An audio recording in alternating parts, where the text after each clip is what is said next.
is saying from matter to life, it has been a subconscious working. Only the consciousness is still sleeping. It is there in matter, but it is sleeping, and with great difficulty it can emerge. And it does emerge after millions of years when in the form of life.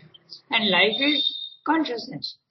The consciousness in matter is less than the consciousness in the life. Okay? And the consciousness in the life is less than that in the mind. And the consciousness, mental consciousness, is much less than the consciousness of the self. This gradation is there. The higher you go, the evolution going higher and higher, consciousness goes on increasing. Okay? So that's what he's saying. And he's saying the unconscious evolution, there are two stages only. He has said that elsewhere. From matter to life is the first step. From life to mind is the second step. Until this point, it is very slow and very unconscious and almost mechanical. But after the mental comes, man is a representation of the mental consciousness. And he can now consciously evolve his own consciousness. So that means to say, after the first two stages of evolution, which is mechanical, slow and unconscious, it starts becoming conscious because man has come on the scene. The appearance of man in evolution is a crucial change. Okay? It is the first crucial change in the evolution. And the second crucial change will be at the supramental level. So when the mental consciousness comes, you are going from mental consciousness to spiritual consciousness. And the spiritual consciousness, the range is higher mind, element mind, intuitive mind, and overmind. Above that is the third level. The third level is the supermind. There again, it will be a totally, qualitatively, a different evolution. Little different, qualitatively. Just as qualitatively, from matter to life and mind was inferior to the evolution from mental to up to lower mind, it is very, very superior to the lower evolution. So this is what Siddha is saying when it says unconscious evolution. Now I get back to the text again. The past has been the history of a slow and difficult subconscious working with effects on the surface. Now what does it mean by that? The effects on the surface are, for instance, nature has produced a species. Let us say produced a species of cats. Okay? Now what does it mean by effects on the surface? The effects on the surface means out of the cats, man has not yet come. That would be not on the surface. That should be deep.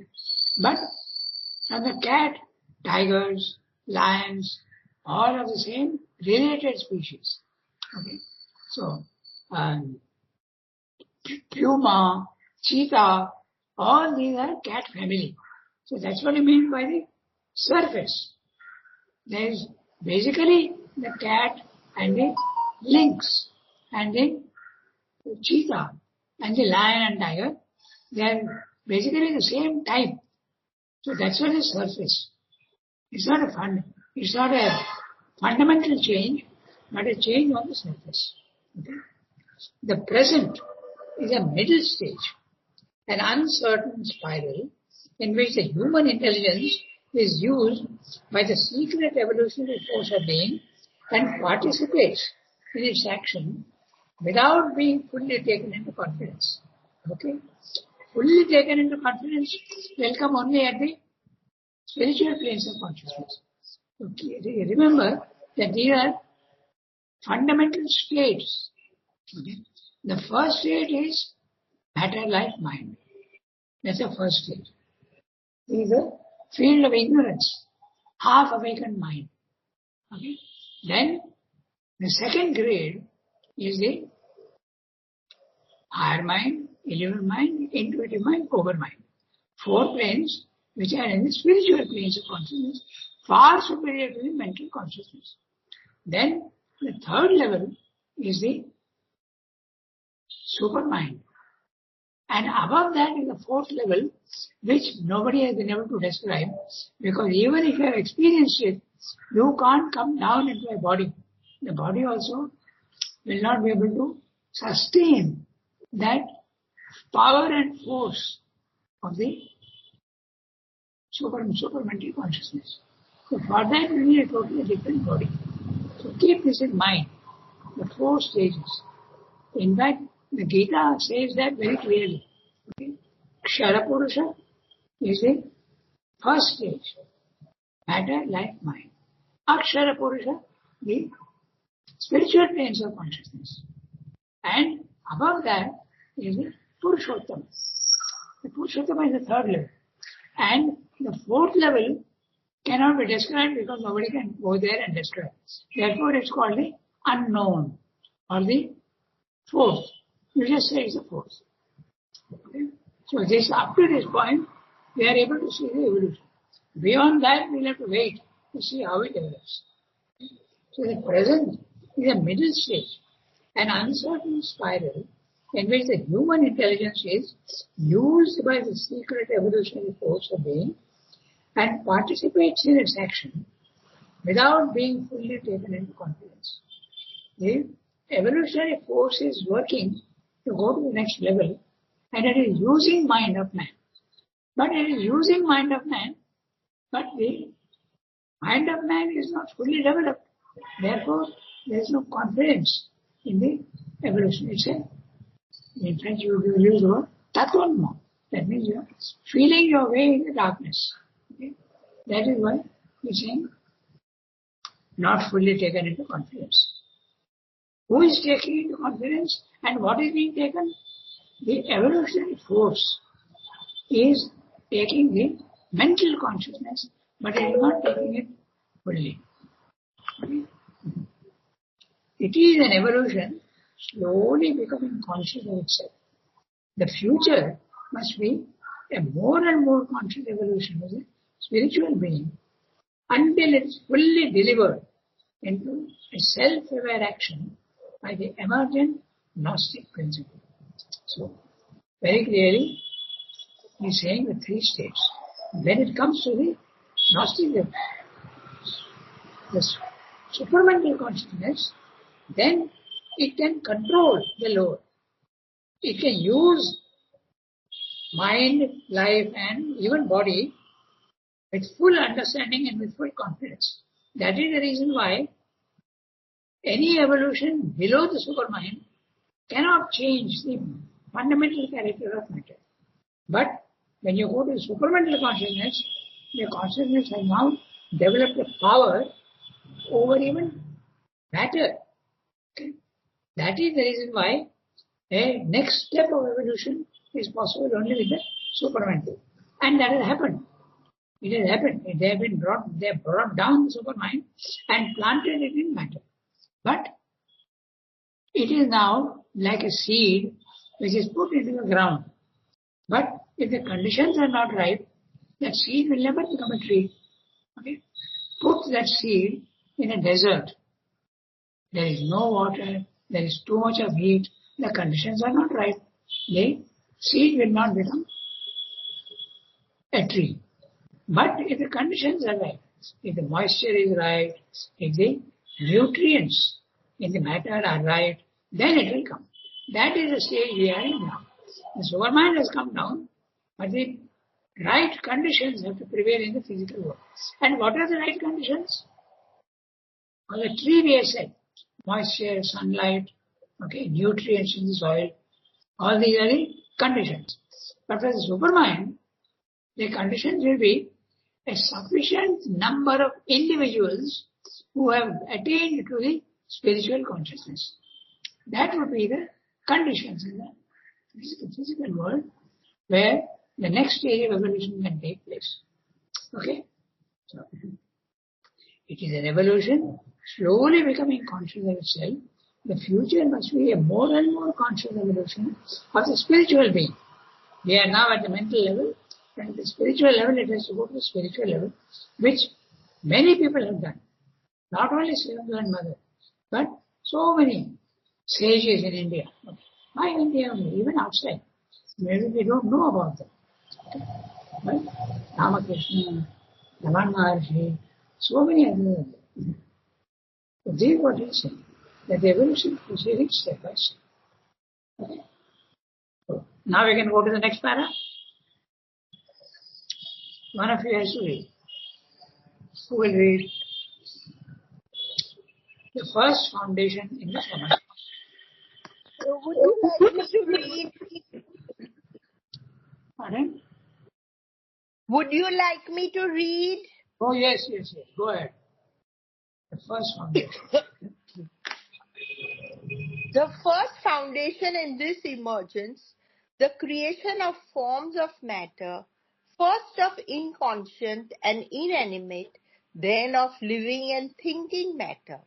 The appearance of more and more organized bodies adapted to express a greater power of consciousness has been studied from the physical side, the side of form building, by science, but very little light has been shed on the inner side, the side of consciousness, and what little has been observed is rather of its physical basis and instrumentation than of the progressive operations of consciousness in its own nature. In the evolution, as it has been observed so far, although a continuity is there, for life takes up matter and mind, takes up submental life, the mind of intelligence takes up the mind of life and sensations. The leap from one grade of consciousness in the series to another grade seems to our eyes immense. The crossing of the gulf, whether by bridge or by leap, impossible. We fail to discover any concrete and satisfactory evidence of its accomplishment in the past or of the manner in which it was accomplished. Even in the outward evolution, even in the development of physical forms, where the data are clearly in evidence, there are missing links that remain always missing. But in the evolution of consciousness, the passage is still more difficult to account for it seems more like a transformation than a passage. It may be, however, that by our incapacity to penetrate the subconscious, to sound the submental, or to understand sufficiently a lower mentality, different form from ours, we are unable to observe the minute gradations, not only in each degree of the series, but on the borders between grade and grade. The scientist who does observe minutely the physical data that has been driven to believe in the continuity of evolution in spite of the gaps and missing links. If we could observe similarly the inner evolution, we could, no doubt, discover the possibility and the mode of these formidable transitions. But still, there is a real, a radical difference between grade and grade. So much so that the passage from one to another seems a new creation, a miracle of metamorphosis rather than a natural predictable development, or quite passing from one state of being to another, with its well-marked steps arranged in an easy sequence. Okay, so I hope you have followed what he is saying. Some subtle points we will try and discuss. Okay. Basically what he is saying is clear that the evolution is proceeding and sometimes you don't see how from one level to another level there doesn't seem to be any link. For instance, a stone which is matter, okay, suddenly matter is becoming a worm and a microbe. How does that happen? So that missing link is there and we don't see. Okay? That missing link is the evolutionary force. Okay? It is going on creating forms. Now, I am reading each sentence and we'll see what is saying. The first foundation of this emergence, the creation of forms of matter. Now, what does it mean by that? Forms of matter. Matter is one. So what does it mean by forms of matter? If you see carefully, you will see that matter itself has different forms. Silver and gold, they are both matter, but they are forms of matter. Okay? Then take all the oxygen, hydrogen, they are also all matter, but they are different. They are forms of matter. Okay? Gold, silver, platinum, uranium. Okay? All these are forms of matter. When I was in school, we knew that there were only about 80 or 90 elements. Now we know that there are more forms of matter. We know that there are 190 elements. And these elements are the forms of matter. So, matter is not only one, it has got so many variations. That's what I mean by forms of matter. First of inconscient and inanimate. Okay? The stone, the Himalayas, okay? All forms of matter. Even water. Okay? Water is also a form of matter. Then of living and thinking matter. Then of living, the animal world. And then thinking matter, man. Okay? Matter is itself becoming capable of life and is becoming capable of mind. So what would be the next step? It would be matter would be capable of a spiritual consciousness. Okay? That is it, what it's saying. Then of living and thinking matter. The thinking matter up to man. The thinking matter is a very interesting phrase. Our brain is thinking matter. It is matter, but it is capable of thought. Okay? We have discussed this many times. An animal is matter capable of life, capable of moving on its own, and growing, developing, reproducing itself. That's the characteristic of living matter. Thinking matter, even the brain, matter becomes capable of thought. The appearance of more and more organized bodies adapted to express a greater power of consciousness has been studied from the physical side, the side of form building by science. What's he referring to? Very clearly, Darwinism. Darwin found that there is a slow growth of forms. Nobody even thought of it before that. But he was somewhere in the middle of the Atlantic Ocean. There's a big island. I forget the name of the island. And he was watching the forms of matter there, which are not very common outside that place. Okay, there are huge lizards. So he was watching and he saw that there is clearly a evolution of forms and different forms. Okay. Say cats, dogs, okay, horses. These are all very slow growth. The lowest growth is the microbe. Okay. Or the virus, sometimes matter, sometimes life. Then you come to small forms of life, worms, caterpillars, okay, and things like that. Centipedes. Definitely the consciousness in the centipede is less than that of a squirrel. Okay? And so that is the forms of matter, or forms of life that is evolving. So, Darwin has only seen the evolution of forms of matter, not consciousness. So the island of Darwin is known as Galapagos. Galapagos, that's right. They are a series of islands. And the evolution has taken place in a very curious way, because it is separated from mainland. So, what Sridhar is saying, evolution, the physical evolution of forms, there is no doubt about it. that there is a evolution. As I said, the worm has got less consciousness than that of a squirrel or a cat. And a cat has got less consciousness than that of a man. So there is clearly an evolution of physical forms. But what about the consciousness? Okay. So consciousness is a real evolution. The evolution is consciousness is growing more from the worm to the cat and from the cat to the human being. So Sri Aurobindo is saying the real evolution is that of consciousness. But does it require a evolution of forms, a physical evolution? Definitely, because as he has already pointed out, living matter and thinking matter. What's the difference? The difference is the growth of consciousness. So that is the main.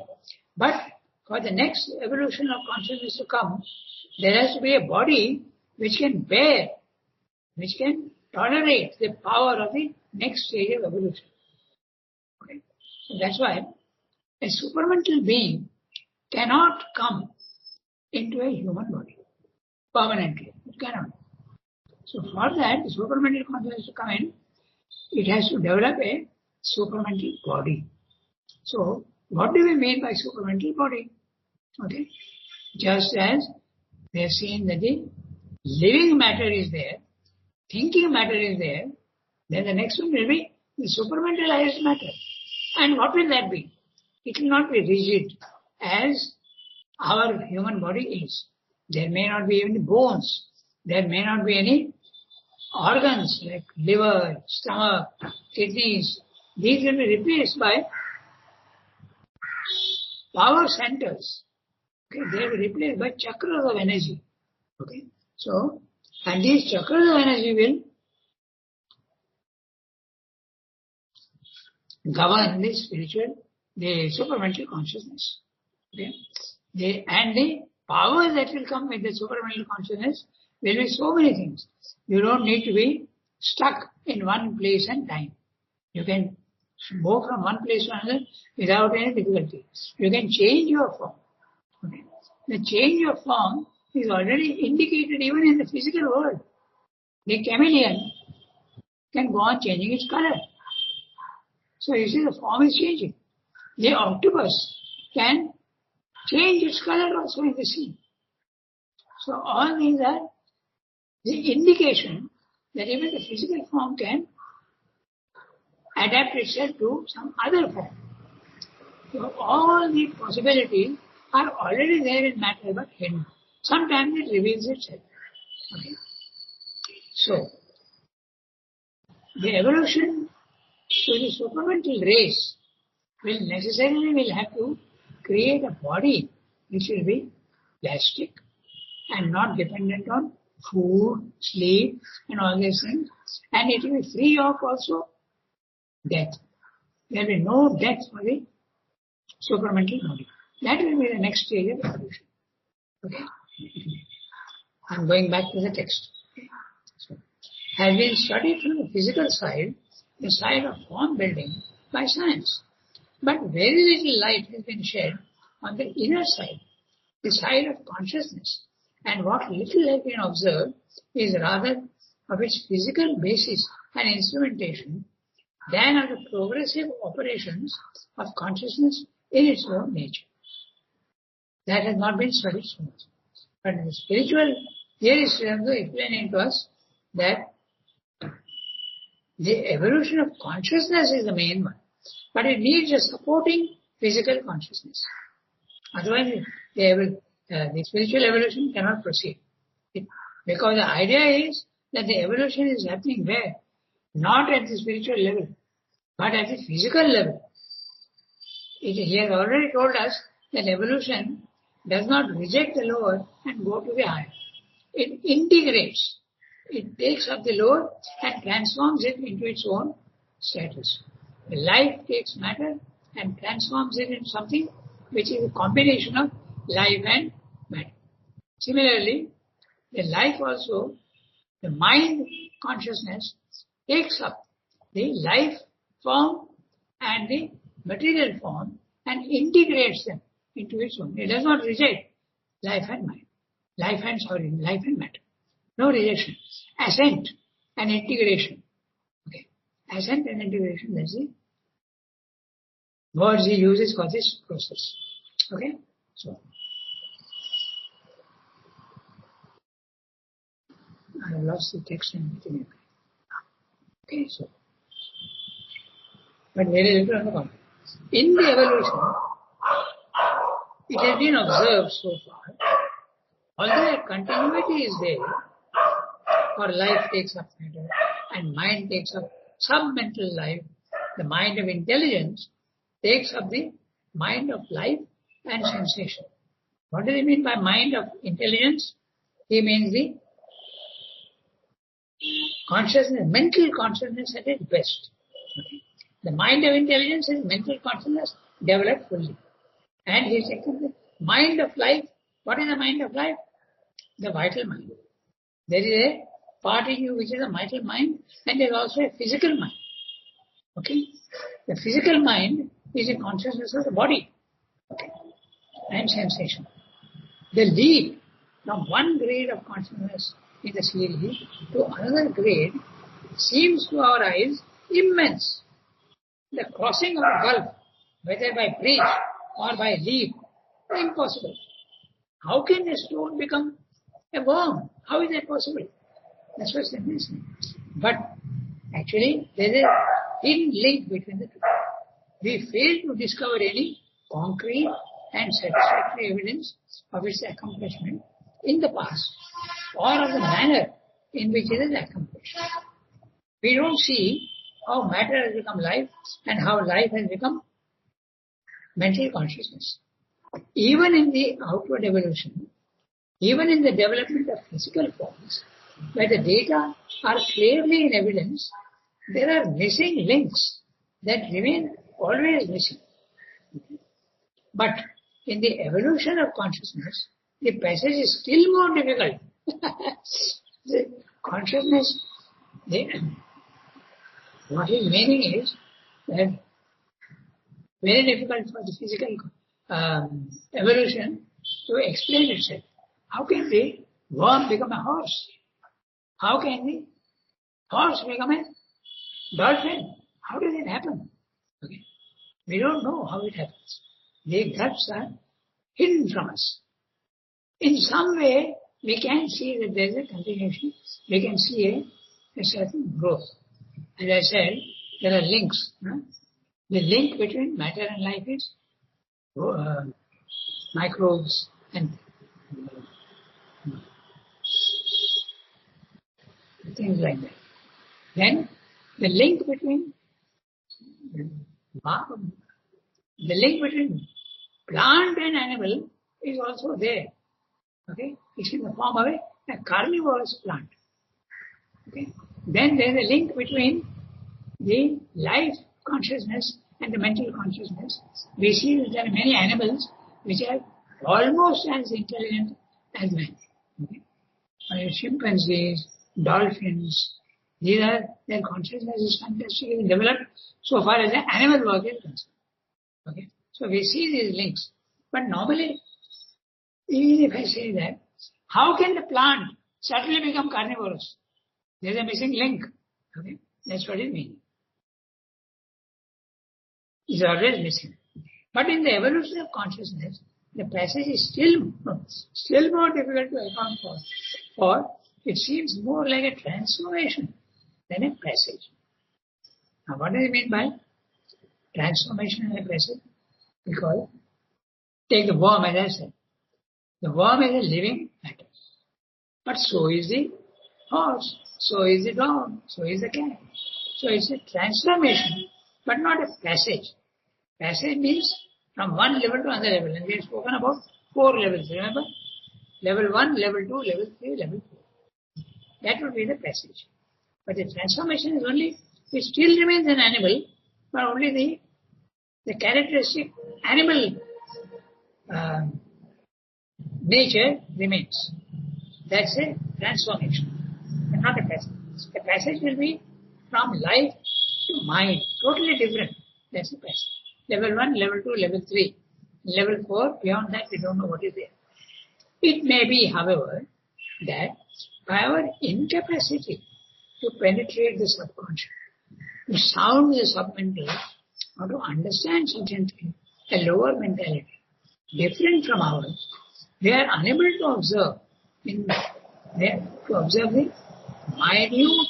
gradations, not only in each degree of the series, but on the borders between grade and grade.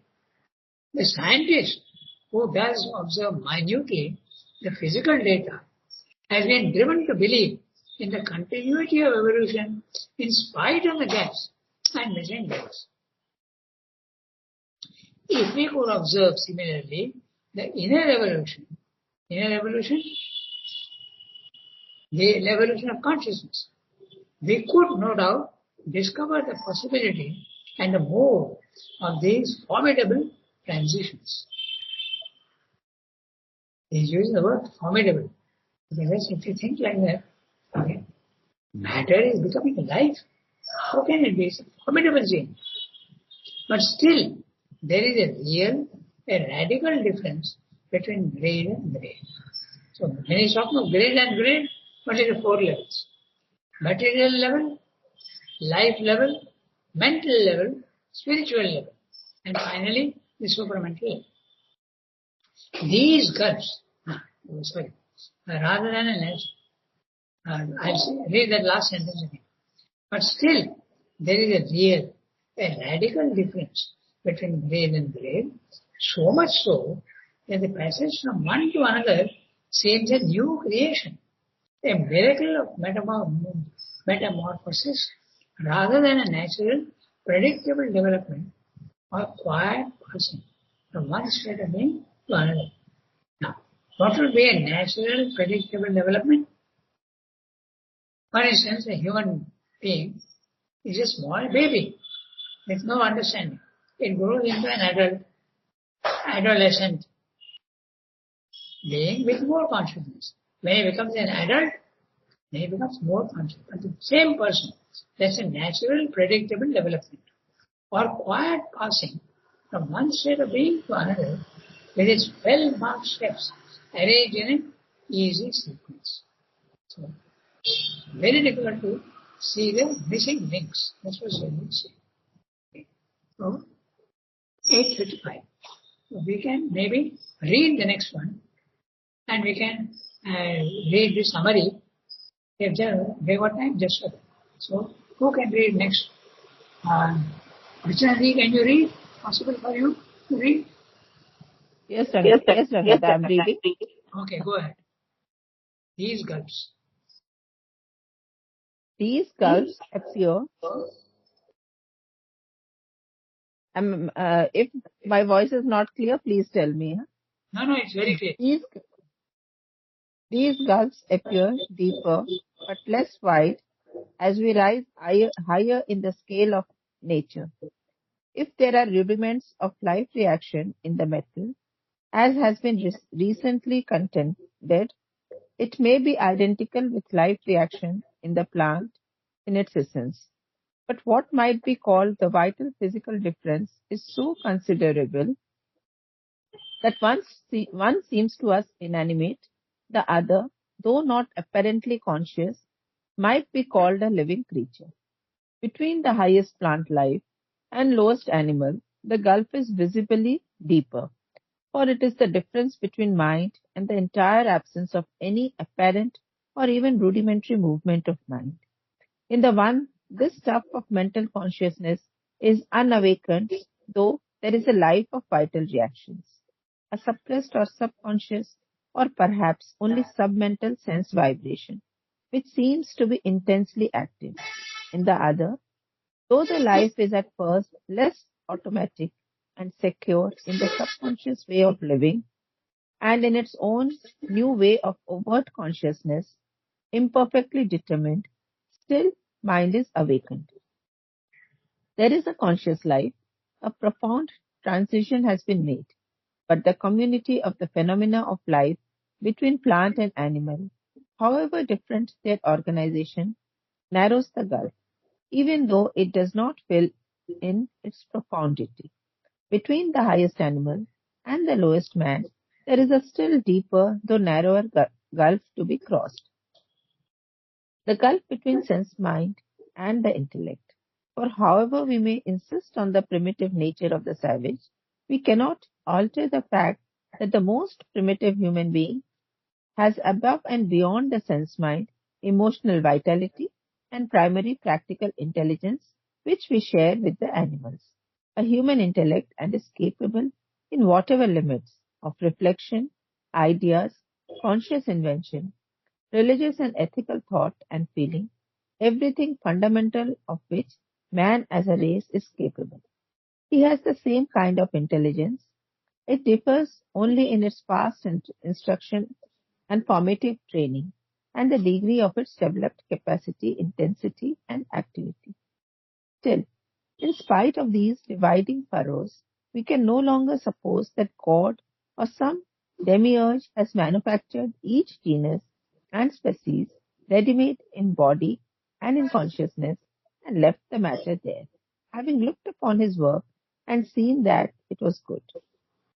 It has become evident that a secretly conscious or an inconscient energy of creation has effected the transition by swift or slow degrees, by whatever means, devices, biological, physical, or psychological machinery, perhaps having made it, did not care to preserve as distinct forms what were only stepping stones and had no longer any function nor served any purpose in evolutionary nature. But this explanation of the gaps is little more than a hypothesis which as yet we cannot sufficiently substantiate. It is probable at any rate that the reason for these radical differences is to be found in the working of the inner force and not in the outer process of evolutionary transition. If we look at it more deeply from that inner side, the difficulty of understanding ceases and these transitions become intelligible and indeed inevitable by the very nature of the evolutionary process and its principle. Very big para, which is nearly 5 minutes to read the para. So I'll go just a little beyond by reading the summary of what he's saying. Next time we'll go into detail. So the summary here is like this. The differences in nature of these grades become deeper but less wide. Now that's very interesting. He's saying it is deeper but less wide. So what this is, we will discuss next time. As the ascent rises from level to the next, it is possible, as recently found, that in the metal there are hidden traces of life reactions. Okay? There is metal fatigue, just as in the plants. They have discovered that. And that the human eye cannot catch that, but X-ray will be able to catch metal fatigue. And metal fatigue is very interesting. For no obvious reason, the machines crack. They develop cracks and suddenly you have an accident. That's because of metal fatigue. It's a way of speaking. The metal does not get fatigued, but it gets less and less, it becomes more and more brittle. Just like that.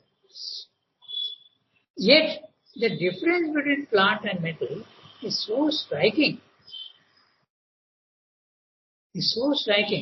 That one may say that the first is animate life,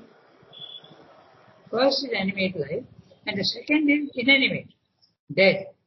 Again, between the highest plant, mimosa, sensitiveness, carnivorous plants, these are the highest forms of plants. And lowest animal, the gap is glaring. For instance, the locomotion. Okay. The latter has conscious mental reactions, while the former has no visible mentality. Next, the gulf between the highest animal and the lowest man is a vast difference in the quality of mentality. The animal has no rationality, no human emotionality, no religious fervor. Man has what the animal does not possess: the capacity of reflection, the power of invention, morality, and religious sentiment. No animal has got religious sentiment or morality. The animal too has an intelligence, but man retains past developed capacity and can develop himself further. There is thus a commonality. Now, Srivastava used the word commonality, community, identity of character, common character, etc. Yet, a deep gulf of difference exists. Thus, evolution, with its continuity of development, contradicts the idea that God created beings fixed in nature and was satisfied with his own work. He is referring to the Bible, where the Bible says that God created everything at one stroke. So they don't believe in evolution. This problem is still there, can you imagine? In America it is still there. America has got 50 states. Some states teach that evolution is a nonsensical idea. It is God that created all the forms at one stroke. Okay. So, what then is the common element to these varying grades? There is either a secret consciousness at work or an unconscious energy which affects these transitions by whatever means, physical, biological, psychological, and then has erased these intervening steps because it was considered not worth preserving. Whatever the explanation for the gaps between the grades, the real reason must be found in the inner workings of a universal force of energy. That's it. But still, we can go into detail because the details become highly interesting. Now, note interestingly one thing, Stirner is not just saying, oh, there's an evolution, very easy. There's just an evolution from point to point. No. Stirner is going into great detail saying, it's okay to talk of evolution. But what is the process? How does it happen? Is it possible? I am saying that matter can also be spiritualized. Is that possible? What are the previous steps of evolution? He is looking at them carefully. And that is the interesting part. So, next time, we will take up this para again. So, note down at the beginning of the para. We have to redo. These gulfs appear deeper but less wide. Even that is so interesting. What does it mean by deeper but less wide? Okay. So, we will look at it carefully next time. Okay? I have gone 5 minutes beyond it. Okay. We are lucky today we had the internet. So can I say au revoir to everybody? Thank you, Rangada. Thank you, Dada. Okay, au revoir everybody. Kiran, please tell me the number. We have the page number. Yeah, I'll Kiran or Yasmin, please tell me the page number we have to start. 737. Yes. 737. Okay. 737. Thank you, Rangada. I have a different book today. That's why I was asking. Okay, thank you. Okay. Au revoir everybody. Have a nice day. Thank you, Rangada. Okay. I'm cutting the thing.